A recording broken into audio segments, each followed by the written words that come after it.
page, this is now page 9. This is 7. This is 6. And the topic today is graphing arrays and segments. So we're getting ready with this. We've got our materials ready.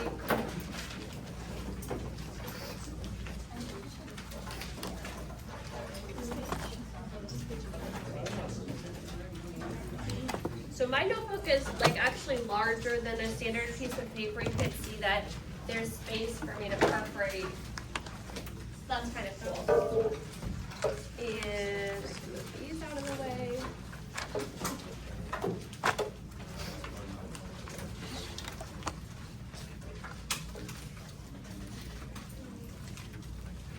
And so graphing arrays and segments, this is going to be very similar to graphing lines, but it's going to include this idea of arrays and segments from geometry. So we're not going to be graphing a line with arrows extending toward both negative infinity and positive infinity. We're going to have just part of a line. Just part of a line. So what part is it that we're going to graph? Well, that's kind of the question. So just take a minute, refresh your memory. You took geometry last year. Tell your neighbor, what is an array compared to a segment? How are they different? What's the difference between an array and a segment? Arrays continue on and segments stop. Segments look like this, right? Do you remember the difference? Like that, right? Or is that array? Okay, I'll refresh your memory then. So first off, we're going to start. I'm drawing here. Which axis is this?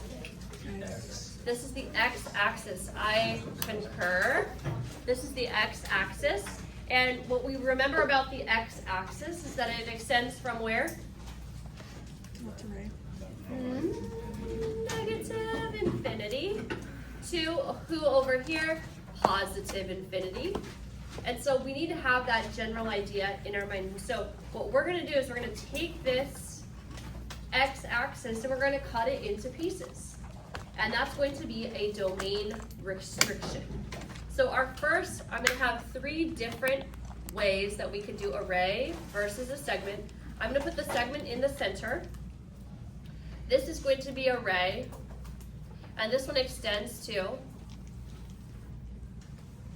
negative infinity. And how would we be able to tell that it's an array that extends to negative infinity? Because of the domain restriction. It would say x is less than or equal to a number. And this n I'm going to reuse, n will just represent any number. So it could be like 5, it could be 0, it could be negative 2, it could be negative 3, it could be negative 50, but negative 50 would be hard for us to graph. So what do we know about this? That this one goes to the left.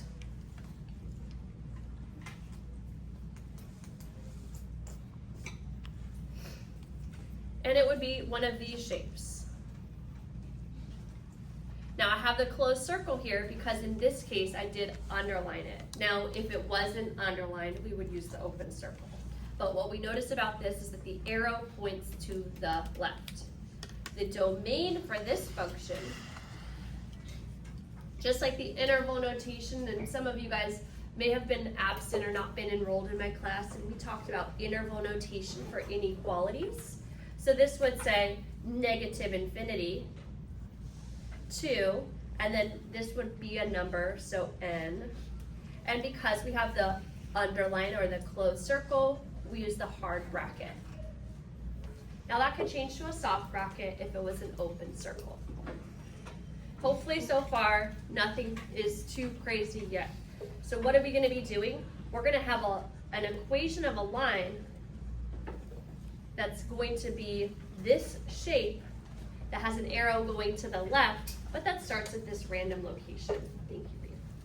And so what we're going to do is we're going to select n and values. What's the word for this inequality? Remind your neighbor, how do we say this? Less than or equal to. less than, or equal to n. So these are just descriptors. So when you read over your notes, I'm hoping that these words remind you of the steps that you're gonna see. And we're gonna show an example of this. So an example is going to have an inequality in it next to the equation of the line. So let's start with something fairly basic, meaning slope-intercept form. Here it is, it's 1/2 x plus 3 when x is less than or equal to -2. So it's an equation of a line. We know how to graph this line. We start at 0, 3, and we count up 1 and to the right 1, normally. But this time we don't go to 0. This time we start at -2, and we only have x values that are what compared to -2? Class? Less than. And so which direction will this ray point? To the left. Well, that's different than what we normally do with slope. Normally I go up and to the right. So how do I go to the left? This is very interesting. So first, let's define our domain.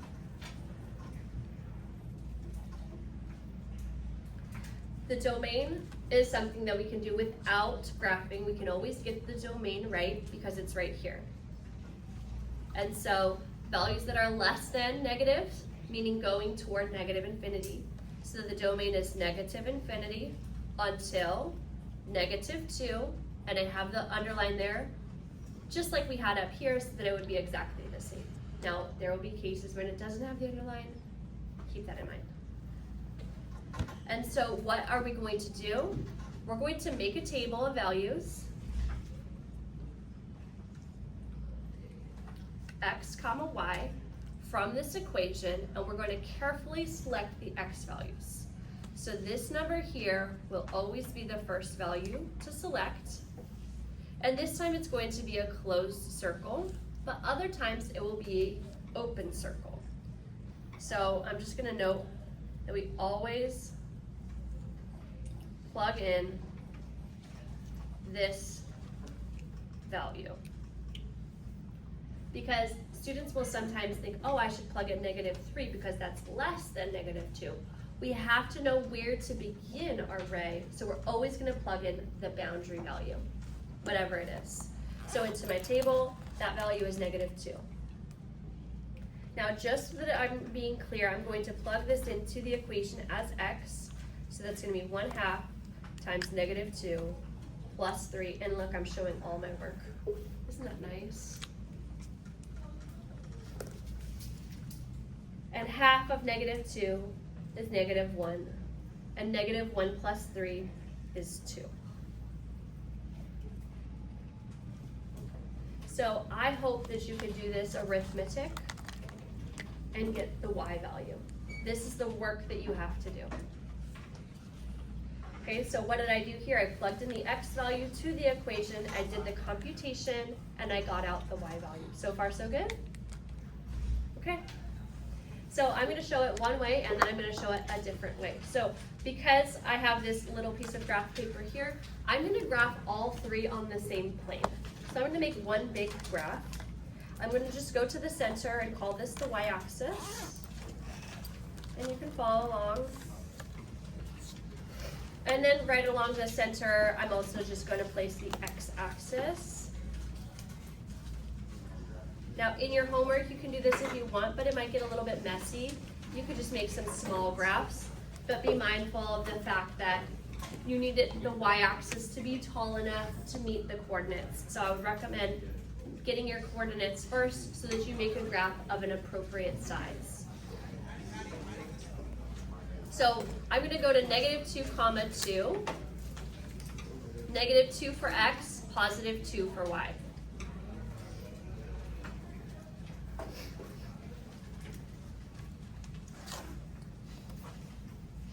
The slope, in this case, is 1/2. Now, typically, I have taught you, and it is correct, that this means to go up and to the right. Agree? Yes. Yeah, because it's positive, we go up. But this time, because the arrow is pointing to the left, we don't want to go up and to the right. What do we want to go? To the where? We want to go to the left. So in order to go to the left, we need a double negative.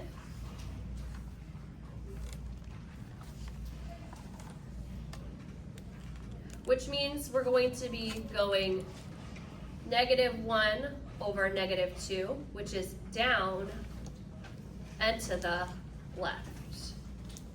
A double negative, switching both the numerator and the denominator signs, is the only way to use the slope to go to the left. So now, instead of going up and to the right, which is what I would normally get, I would have that 3. I'm not doing that. I'm going down and to the left. Down and to the left. Down and to the left, etc. And I can see the linear pattern, right? I know how to graph a slope. I know that it's supposed to be up 1 and to the right 2, up 1 and to the right 2, up 1 and to the right 2. But that's only when I'm moving from left to right. So when I intentionally go to the left, I have to do that double negative. Take a minute and explain that idea to your neighbor. How come I'm going to the left?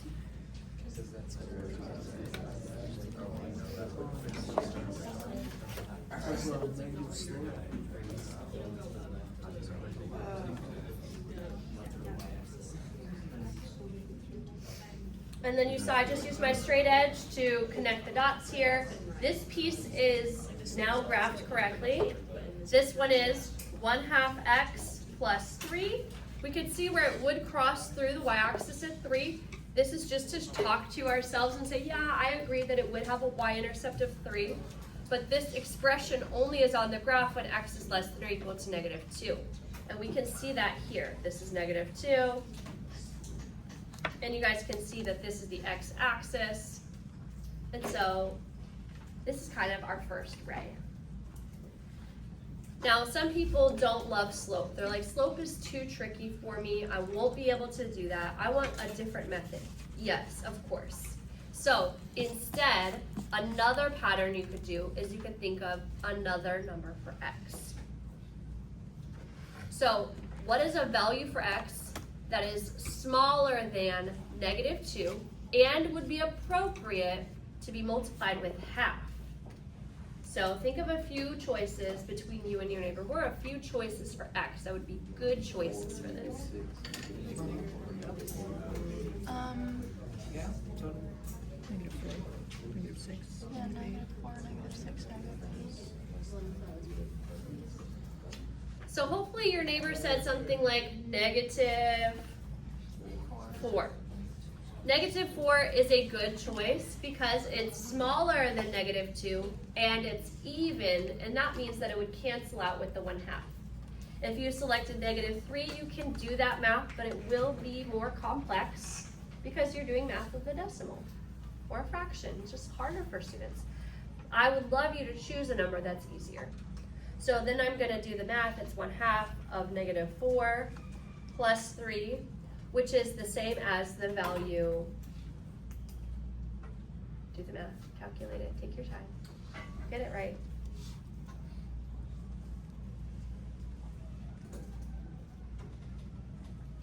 Did you get 1 out of that math? Okay, good. And so let's check to see if that agrees with our graph. 1, 2, 3, 4, comma 1. Yes. So here's that -4, comma 1. So you can do it this way, and then you want to remember to draw your arrow going to the left. Questions on our first ray?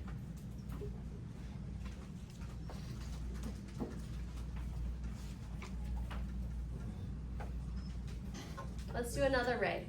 Which way should it point this time? Easier. So we're starting with the hardest one. Going to the left is the hardest thing to do because it's going backwards. Maybe I should have started with going to the right. Maybe not, maybe I will for 4th grade. So let's go to the other side of the x-axis, and this will be a ray extending to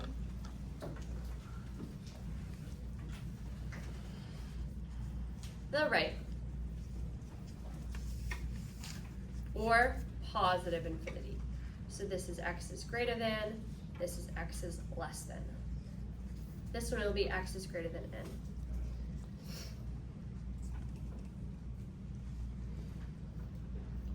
Just for the fun of it, to show the difference, this time I'm not underlining the inequality, so that we can see that nuance here. This domain would be n with the soft bracket to infinity, also with the soft bracket. And then of course this would have an open circle and it would point to the right. Just like we see the x-axis points to the right. This time we will select n and values larger than n.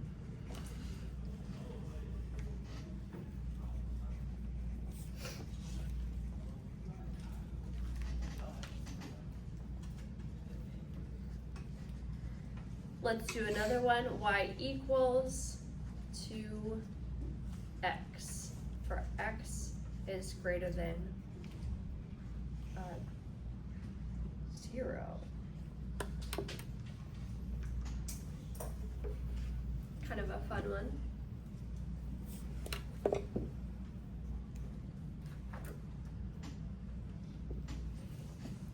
In this case, we see, oh, we have an equation, and then we have our domain restriction. This time the alligator mouth faces the x. We know that the domain of this would be, we can do the domain without graphing, 0 to positive infinity.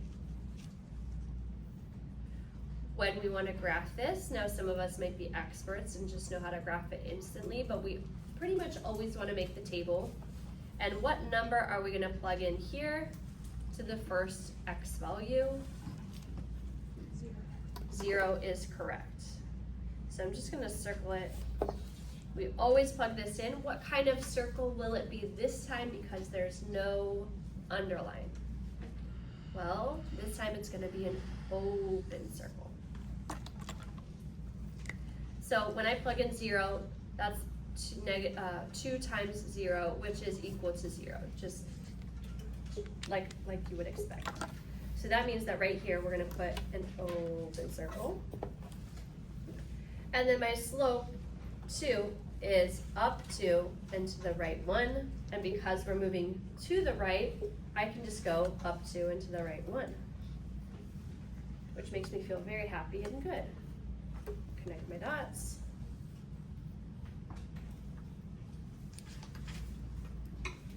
Oh.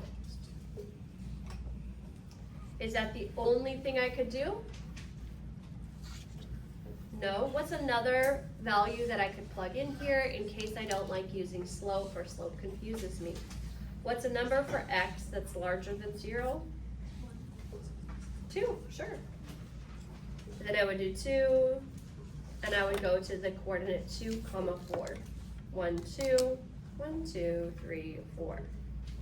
Again, we would connect our dots. Where do we draw our arrow? To the right.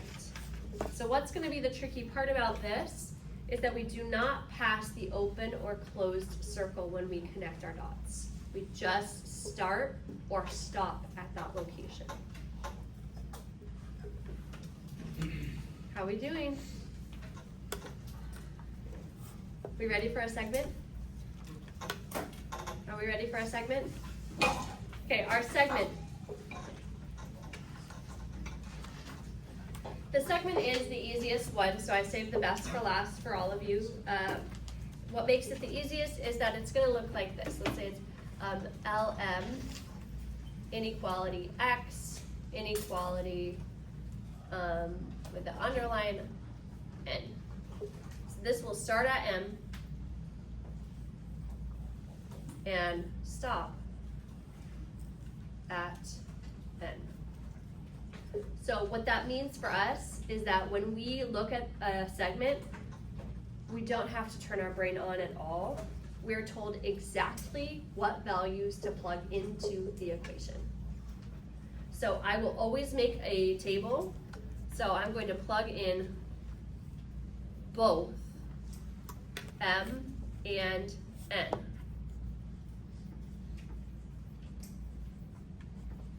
Remember, we're gonna replace those with numbers to the equation.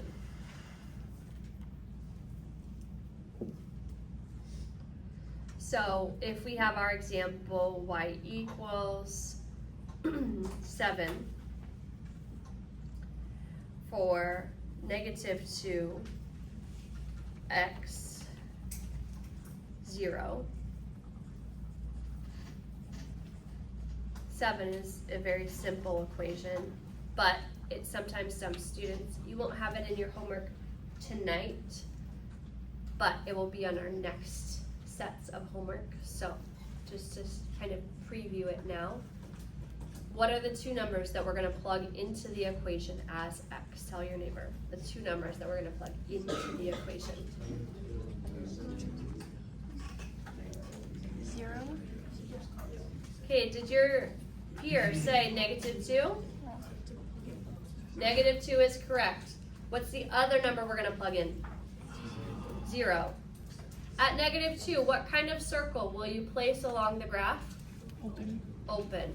At 0, what kind of circle will you place along the graph? Closed. So for this one, the domain is -2, 0, but at the 0, we put the hard bracket. So that looks like an ordered pair, but it's expressing that the domain is all the numbers between -2 and 0, including 0. So what's kind of fun about this one is that this equation does not have an x. And so what is the answer for y? Both times? 7. Isn't that crazy? This is called the constant function. Let's take a look at plotting these coordinates and then see a better descriptor for it. So we're gonna be at -2, and then we're gonna be up to 7. 1, 2, 3, 4, 5, 6, 7. I said open circle there. And then we're gonna be at 0, 7 right here. And then all we do is connect the dots.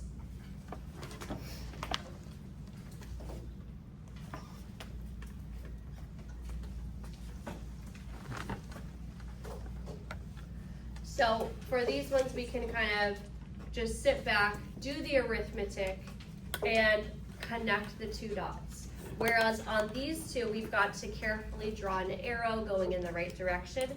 This tells us exactly what 2 points to plot, and then just connect them. So you can see that this is the flat function. We call it the constant function, and it's kind of fun.